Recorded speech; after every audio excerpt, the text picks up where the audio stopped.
Bonjour, un tuto où l'objectif est de faire tourner un moteur pas à pas avec une manette Nunchuck via une carte Arduino et un pont en H.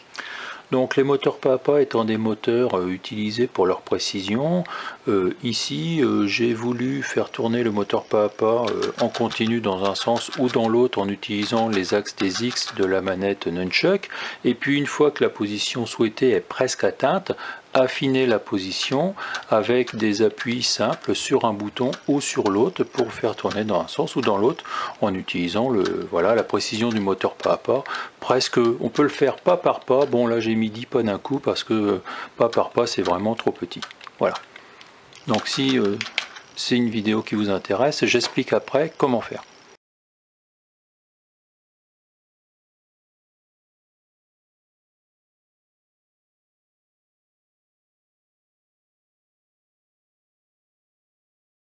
Alors, pour réaliser cette application, il faut bien évidemment un moteur pas à pas. C'est un moteur bipolaire que j'ai récupéré d'une imprimante, donc il possède 4 fils, et j'ai au préalable repéré les bobines A et B, de façon à connaître le mode de fonctionnement du moteur. Autre avantage de ce moteur, il reste que des engrenages, comme ça on verra bien le sens de rotation. Et enfin, il s'alimente uniquement avec du 5 volts, ça sera suffisant.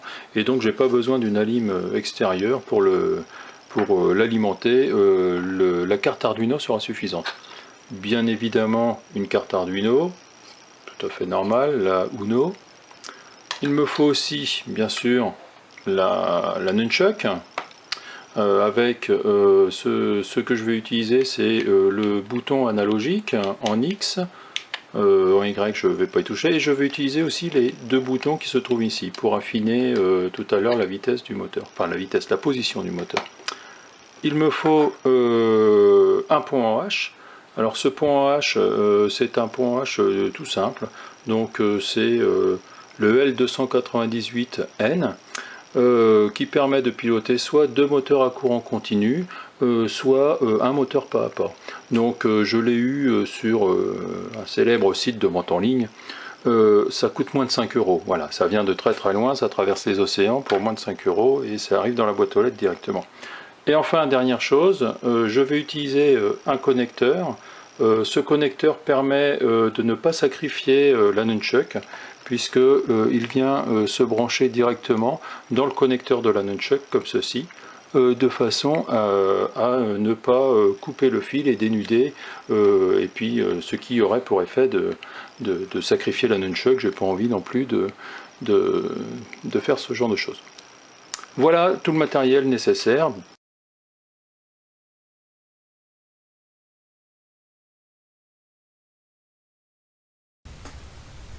En ce qui concerne le câblage, on retrouve ici le pont H, ensuite le moteur pas à pas, la carte Arduino et l'adaptateur pour aller vers la manette Nunchuck. Si on commence par le moteur pas à pas, donc j'ai repris pour la schématisation un moteur pas à pas que l'on retrouve dans le commerce, un moteur bipolaire, à savoir que ces moteurs au niveau de la première bobine, on retrouve les couleurs bleu et rouge que j'ai connectées sur le pont H aux premières sorties du pont H. Deuxième bobinage du moteur pas à pas, le vert et le noir, je l'ai connecté à la deuxième sortie du pont H. Ensuite, l'alimentation. Moi, j'ai utilisé l'alimentation 5 volts de la carte Arduino pour aller sur mon pont H, mais attention, mon moteur pas à pas, c'est un petit moteur pas à pas pour lequel le 5 volts est suffisant pour le faire tourner. Si on utilise ce type de moteur, bien évidemment, il va falloir faire attention à l'alimentation et utiliser l'alimentation qui est préconisée. Donc, autre chose, si vous alimentez votre pont H avec une tension supérieure à 12 volts, pour ce type de pont, le L298N, il faut retirer le cavalier qui se trouve ici si l'alimentation dépasse 12 volts. La masse est reliée à la masse de l'alimentation, mais aussi à la masse de la carte Arduino. En ce qui concerne le câblage entre la carte et le pont H, j'ai utilisé les 4 sorties 8, 9 et 10 de la carte Arduino pour les relier aux entrées 1, 2, 3, 4 du pont H, donc les IN 1, IN 2, IN 3, IN 4 du pont. Voilà, le pont H est câblé et le moteur aussi. Il reste à câbler la manette avec la carte. La manette utilisant le protocole I2C, on va utiliser les ports SCL SDA de la carte Arduino pour les connecter aux broches D et C de la manette Nunchuk.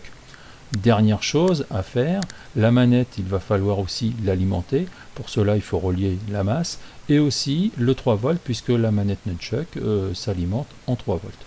Voilà pour le schéma qui n'est pas compliqué du tout pour ce type d'application.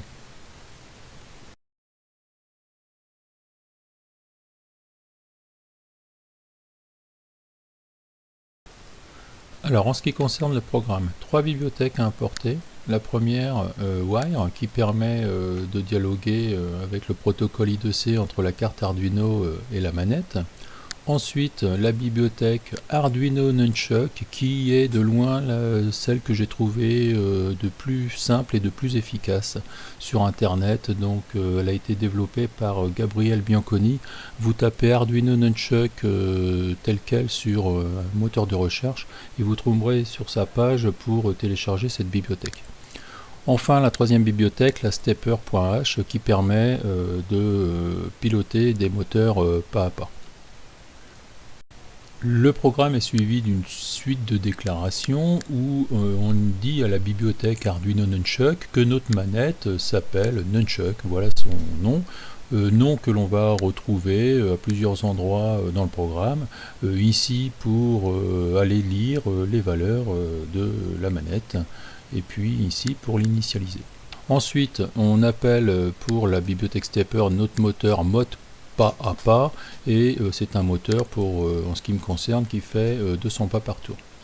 Et enfin, on indique que le moteur pas à pas en question est branché sur les broches 8, 9, 10, 11 de la carte Arduino. Donc à voir aussi sur en relation avec le schéma de câblage que j'ai indiqué au préalable. Pour la boucle d'initialisation, donc j'indique à mon moteur qu'il va tourner à 200 tours par minute. Ensuite, je mets une vitesse de transfert des informations de 9600 baud de façon à avoir sur l'écran d'affichage les valeurs de mes différents axes de la manette. Et enfin, j'initialise la manette Nunchuk.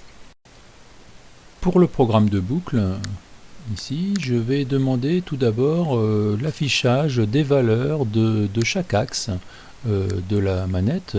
Donc l'axe des X analogique, l'axe des Y analogique qui correspond au champignon du dessus. Ensuite les valeurs des accélérations en X, Y, Z.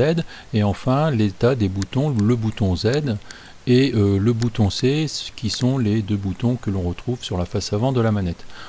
Entre chaque affichage, je vais avoir un espace qui va me permettre de distinguer chacune des valeurs. Alors je vais vous montrer tout de suite ce que cela donne. Donc voilà, donc il y a tout un tas de nombres qui s'affichent, à savoir que le premier nombre, le 129, correspond à mon axe des X. Donc vous ne le voyez pas à l'écran, mais je suis en train de bouger l'axe des X, voilà. J'arrive à une valeur qui au minimum est de 41 en ce moment, et puis je remonte, voilà, c'est bien de l'analogique, jusqu'à revenir à la valeur moyenne qui est de 129, et pour repartir après dans une valeur au-delà des 190, je suis pas loin de 200. La deuxième colonne, c'est le même bouton, mais l'axe des Y, voilà. Et enfin, les trois lignes qui suivent, ce sont les accélérations. Et puis les deux zéros qui se terminent à la fin, c'est l'état des boutons. Donc là, je suis en train d'appuyer sur le bouton Z et enfin sur le bouton C. Voilà pourquoi je trouve que cette bibliothèque est très efficace, puisqu'elle nous permet de lire la valeur des boutons. Le programme se termine tout simplement avec des tests. Si le bouton Z est appuyé, dans ce cas-là, j'envoie 10 pas sur le moteur et j'attends une demi-seconde. Le fait d'attendre une demi-seconde, c'est pour permettre d'avoir le temps de relâcher le bouton avant qu'une nouvelle valeur du bouton soit lue. Je fais la même chose si on appuie sur le bouton C, sauf que cette fois-ci, je fais 10 pas en marche arrière, donc dans l'autre sens. Pareil, j'attends encore 10 secondes. Ça, c'est pour l'état des boutons, c'est ce qui permet d'affiner la position du moteur. Pour faire tourner le moteur en continu, tout simplement je vais lire sur l'axe des X la valeur. Tout à l'heure la valeur moyenne était aux alentours de 129. Si elle est supérieure à 140, j'envoie 100 pas dans le sens, je vais dire, positif. Alors que si la valeur est inférieure à 100, j'envoie 100 pas dans le sens négatif. Voilà pour le programme, il ne reste plus qu'à le téléverser.